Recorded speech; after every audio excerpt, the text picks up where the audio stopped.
Assalamualaikum warahmatullahi wabarakatuh. Salam guru penggerak. Saya Fahrul Roji, calon guru penggerak Angkatan 11 Kabupaten Karimun, Kepulauan Riau. Pada kesempatan kali ini, saya akan menjelaskan mengenai materi koneksi antar materi, kesimpulan dan refleksi modul 1.1. Menurut pemikiran Ki Hajar Dewantara, pendidikan bukan menuntut, tetapi menuntun. Pemikiran Ki Hajar Dewantara tentang pendidikan menekankan bahwa pendidikan seharusnya bukan sekedar menuntut anak didik untuk mencapai standar tertentu atau memenuhi aturan secara kaku. Sebaliknya, pendidikan seharusnya menuntun, yang berarti membimbing dan mengarahkan perkembangan anak sesuai dengan potensi dan minat mereka masing-masing. Dengan pendekatan ini, anak didik dapat berkembang secara alami dan optimal, serta menjadi individu yang merdeka dan bertanggung jawab.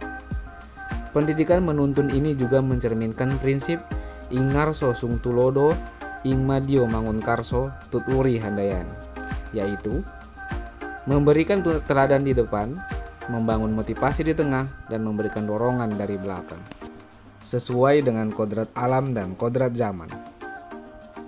Pemikiran Ki Hajar Dewantara tentang pendidikan menekankan bahwa proses pendidikan harus sesuai dengan kodrat alam dan kodrat zaman. Kodrat alam mengacu pada potensi dan bakat alami setiap individu yang harus dihargai dan dikembangkan secara optimal. Sementara kodrat zaman berarti pendidikan harus relevan dan responsif terhadap perubahan serta kebutuhan zaman. Dengan memahami dan mengintegrasikan kedua prinsip ini, pendidikan dapat membantu individu berkembang secara harmonis dan siap menghadapi tantangan serta peluang di masa depan. Menganut sistem Among. Pemikiran Ki Hajar Dewantara tentang sistem Among dalam pendidikan menekankan pendekatan pengasuhan yang mengutamakan kasih sayang, kebebasan yang bertanggung jawab, dan bimbingan yang bijaksana. Sistem Among mendorong pendidik untuk berperan sebagai pengasuh yang melindungi dan mengarahkan peserta didik, namun tetap memberikan ruang bagi mereka untuk mengembangkan potensi dan kemandirian. Prinsip ini mencerminkan filosofi pendidikan yang humanis dan holistik, di mana peserta didik diperlakukan sebagai individu yang unik dan dihargai, serta didorong untuk berkembang sesuai dengan kemampuan dan minatnya. Menganut asas Trikon, Ki Hajar Dewantara mengajarkan 3 prinsip dasar dalam pendidikan: kontinuitas, konvergensi, dan konsentrisitas. 1. Kontinuitas. Pendidikan harus berlangsung secara terus-menerus tanpa henti, baik di dalam lingkungan keluarga, sekolah, maupun masyarakat. Proses pendidikan tidak boleh terputus, melainkan harus berkesinambungan sepanjang hayat. 2. Konvergensi. Pendidikan harus mengintegrasikan berbagai aspek kehidupan, baik dari segi pengetahuan, keterampilan, maupun nilai-nilai moral. Pendekatan ini menekankan pentingnya menggabungkan berbagai sumber dan metode untuk mencapai tujuan pendidikan yang holistik. 3. Konsentrisitas. Pendidikan harus berpusat pada peserta didik, memperhatikan kebutuhan, potensi, dan minat mereka. Setiap kegiatan pendidikan harus dirancang dengan fokus dan perkembangan individu secara menyeluruh, baik fisik, mental, maupun emosional.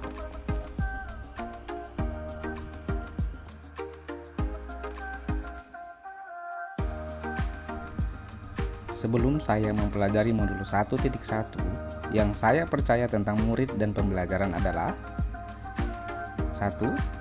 Pengajaran sama dengan pendidikan. Sebelum mempelajari modul 1.1, saya beranggapan bahwa pengajaran sama dengan pendidikan. Ketika guru sedang memberikan pengajaran, otomatis guru juga sedang memberikan pendidikan kepada murid. 2. Guru adalah subjek utama pembelajaran atau teacher center. Di dalam sebuah pembelajaran, guru merupakan satu-satunya sumber yang bisa memberikan pengetahuan kepada murid. Pembelajaran juga hanya berpusat pada guru. Murid hanya berperan sebagai orang yang menerima sesuatu yang diberikan oleh guru. Yang ketiga, memberikan tugas yang sama kepada setiap murid. Pemikiran ini muncul karena saya menganggap bahwa seluruh kemampuan, bakat, dan minat siswa dalam suatu kelas itu sama. Guru memberikan teknik pembelajaran yang sama berpatokan pada hal tersebut, jadi guru juga memberikan bentuk tugas yang sama kepada seluruh murid. Yang keempat, pembelajaran terfokus pada ketercapaian materi dan KKM, atau mengutamakan aspek kognitif anak. KKM merupakan hal yang mutlak yang harus dicapai oleh murid. Jika seorang murid tidak mendapat KKM atau tidak mencapai KKM, maka murid tersebut dianggap gagal dalam suatu pembelajaran. Yang kelima, mengubah perilaku murid dengan memberikan sanksi. Saya beranggapan, seorang murid dapat menjadi lebih baik dengan diberikannya sanksi. Sanksi merupakan suatu hal yang dapat membatasi perilaku murid dan dapat merubah perilaku murid. Setelah saya mempelajari modul 1.1 yang berubah dari pemikiran atau perilaku saya adalah: yang pertama, pendidikan tidak sama dengan pengajaran. Pendidikan bertujuan untuk membentuk manusia seutuhnya sehingga mereka dapat menjadi pribadi yang mandiri, bermartabat, dan bermanfaat bagi masyarakat. Sedangkan pengajaran berfokus pada aspek kognitif seperti pemahaman materi pelajaran dan penguasaan ilmu pengetahuan. Yang kedua, pembelajaran yang berpusat pada anak.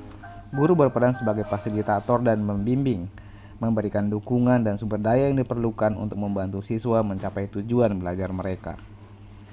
Yang ketiga, menghargai setiap karakteristik belajar anak. Memberikan kebebasan kepada anak untuk menyelesaikan setiap tugas sesuai dengan minat dan bakat dan juga kreativitasnya masing-masing.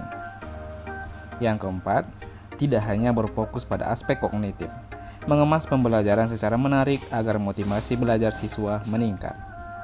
Dan yang terakhir, pola pikir tentang sanksi. Sanksi bukanlah satu-satunya cara yang dapat diambil dalam usaha mengubah perilaku murid.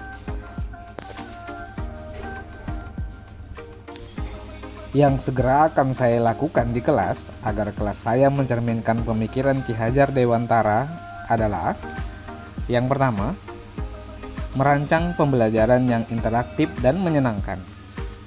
Yang kedua, menerapkan pembelajaran berbasis kearifan lokal dan budaya setempat. Yang ketiga, menerapkan sistem AMO, tidak lagi menuntut tetapi menuntun.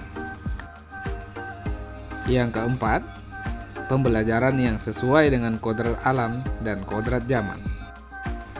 Dan yang kelima, mengintegrasikan permainan dalam pembelajaran agar pembelajaran menjadi lebih menarik.